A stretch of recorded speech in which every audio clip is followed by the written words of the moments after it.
Hello বন্ধুরা, কেমন আছো সবাই? আশা করি তোমার সবাই খুব ভালো এবং সুস্থ আছো। তো কিছুক্ষণ আগে দেখলাম রবীন্দ্র কাব্য রহস্য এটার অফিসিয়াল ট্রেলার রিলিজ করা হয়েছে। এসকে মুভিজ থেকে আসছে, ডিরেক্টেড বাই সায়ন্তন ঘোষাল।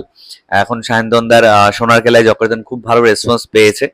তো এসকে মুভিজ এর কথা যদি বলি, তাদের লাস্ট কয়েকটা সিনেমা একদম বক্স অফিসে মুখ থুবড়ে পড়েছে এবং তারা সিনেমাগুলো কি বলবো, মেকিংও সে অর্থে সেরকম হয়নি। আমি যে কটাই দেখেছি এবং তার পাশাপাশি সেগুলো প্রমোশনও তারা সেভাবে করছে না। এখন এই মুহূর্তে ভাবো অঙ্কুশ হাজরা, মানে এসকে মুভিজ অঙ্কুশকে নিয়ে কত সিনেমা করেছে, কিভাবে প্রমোশন হতো সেই সময়। আর এখন দেখো অঙ্কুশের সিনেমা চলছে, চন্দ্রবিন্দু কেউ হয়তো জানেই না যে সিনেমাটা রিলিজ করেছে, সেভাবে প্রমোশনও করা হয়নি সিনেমাটা। তো এসকে মুভিজও আমি জানি না কি ফরম্যাটে তারা চলছে। তো রবীন্দ্র কাব্য রহস্য এটা অফিসিয়াল ট্রেলার দেখলাম এবং ট্রেলার দেখার পর আমি একটা কথাই বলবো যে আলাদা একটা টাচ রয়েছে কিন্তু। মানে তুমি যদি এটাকে সোনার গল্লায় জকের ধন, ওটাও মানে একটু সাসপেন্স মিস্ট্রি ব্যাপারটা রয়েছে, কিন্তু এই ক্ষেত্রে রবীন্দ্র কাব্য রহস্য যেন এক ধাপ ওপরে, মানে এটা অনেকটাই সিরিয়াস নোটে বানানো একটা কাজ। আমার তো কোথাও গিয়ে তাই ফিল হলো। এবং এখানে রবীন্দ্রনাথ ঠাকুর, তাকে রীতিমতো মানে কি বলবো আর কি, তার ভালো দিক খারাপ দিক দুটোই মানে এখানে এই সিনেমাতে দেখানো হবে কোথাও গিয়ে ফিল হচ্ছিল। এবং এখানে একটা লম্বা স্টার কাস্ট রয়েছে। প্রিয়াংশুকে আমরা দেখতে পাচ্ছি রবীন্দ্রনাথ ঠাকুরের চরিত্রে, যখন ফ্ল্যাশব্যাকের সিনগুলো আসছে অনেক বছর আগের যে সিনগুলো, সেখানে ঋতব্রতকে দেখতে পাচ্ছি, রাজনন্দিনীকে দেখতে পাচ্ছি, শান্তিলেককে দেখতে পাচ্ছি যখন ফ্ল্যাশব্যাকের এ চলছে। আর এখন রিসেন্ট টাইমে ঋত্বিক, শ্রাবন্তী, বিদীপ্তা সহ আরো অনেকে রয়েছে, সুজন নীল রয়েছে, জয়দীপ মুখার্জি রয়েছে, তাদেরকে রিসেন্ট টাইমে দেখতে পাচ্ছি। তো কি হচ্ছে যে রবীন্দ্রনাথ ঠাকুরের যে লেখা কবিতা রয়েছে, পংক্তি রয়েছে, সেগুলোকে রিডেলের মতন ইউজ করা হচ্ছে এবং কিছু কিছু লোককে, সিলেক্টিভ কিছু লোককে টার্গেট করা হচ্ছে যারা রবীন্দ্রনাথ ঠাকুরের সাথে কোনো না কোনোভাবে যুক্ত।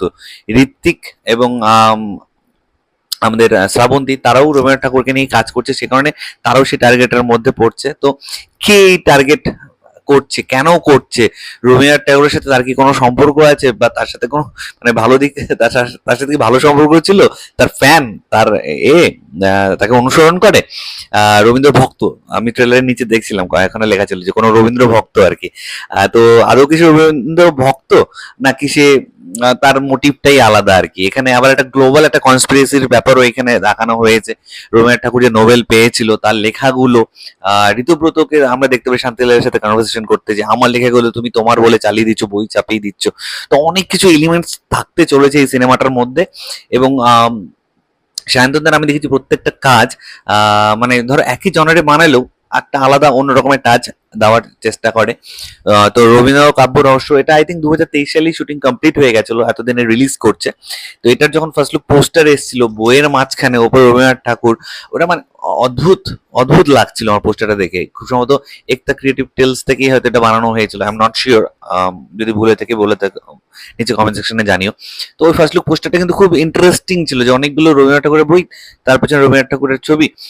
তো একটা অন্যরকমের একটা ছিল আর কি, ফিল কাজ করছিল। তো ফাইনালি টিজার এসেছিল, টিজারটাও ঠিকঠাক লেগেছিল। এখন ট্রেলারটা দেখলাম, দেখে তো ইন্টারেস্ট গ্রো করছে।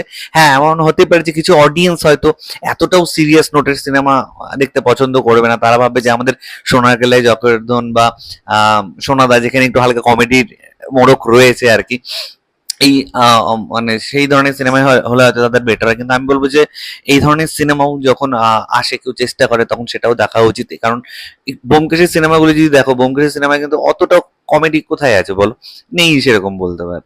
তো ব্যোমকেশের সিনেমা অনেকটা সিরিয়াস নোটেই হয় কিন্তু। তো আমি দেখতে দেখতে না আমার ব্যোমকেশের কথা মনে পড়ছিল। তো ব্যোমকেশ যদি লোকে দেখতে পারে, তাহলে এটা কেন দেখবে না। সৌগত বসুর লেখা স্ক্রিপ্ট, তো সায়ন্তন দাস, সৌগত দার এই জুটিটা খুব ওয়ার্ক করে আর কি। তো আই গেস এই সিনেমাটা হয়তো এসকে মুভিজ এর ক্ষেত্রে একটা হিট সিনেমাও বেরিয়ে যেতে পারে। বাকি তো সিনেমাটা রিলিজ করবে যখন 20 জুন, তখন সেটা হবে যে অডিয়েন্সের আর কতটা কেমন কি লাগলো। অনেক সময় হয় যে টিজার ট্রেলার দারুণ লাগে, কিন্তু সিনেমাতে গিয়ে সেরকম কিছু থাকে না। আবার অনেক সময় এরকম হয় যে তুমি অনেক ভালো বানিয়ে ফেলেছো, অডিয়েন্স তো সেটা ধরতেই পারছে না। এই ব্যাপারটাও কিন্তু অনেক সময় হয়, যে দর্শকদের কানেক্ট করার জায়গাটাই থাকে না, দর্শক ভাবে যে বাবারে সব তো মাথার উপর দিয়ে যাচ্ছে। তো ফাইনালি এটা রিলিজ করুক, তারপর তো দেখে অবশ্যই সেটা নিয়ে কথা হবে। আপাতত তোমরা যারা দেখে ফেলেছো রবীন্দ্র কাব্য রহস্যের অফিসিয়াল ট্রেলার, প্লিজ নিচে কমেন্ট করে জানাও যে তোমাদের কার কেমন লেগেছে। আর যারা দেখোনি, please please go and watch. SK মুভিজের অফিসিয়াল ইউটিউব চ্যানেলে চলে এসেছে। তো ঠিক আছে বন্ধুরা, ভালো থেকো সবাই, সাবধানে থেকো সবাই। আমার ভিডিওটা ভালো লাগলে লাইক কমেন্ট আর শেয়ার করতে একদম বলবেন। চ্যানেলটা যারা প্রথমবার দেখছো, নিচে যে রেড সাবস্ক্রাইব বাটনটা আছে সেখানে ক্লিক করানোর পাশাটা বেল আইকন আছে, সেখানে ক্লিক করে অল অপশনে ক্লিক করে নিও। ঠিক আছে, চলো দেখা হচ্ছে নতুন কোনো ভিডিওতে। টিল দেন ভালো থেকো সবাই, সাবধানে থেকো সবাই। Love you all, take care.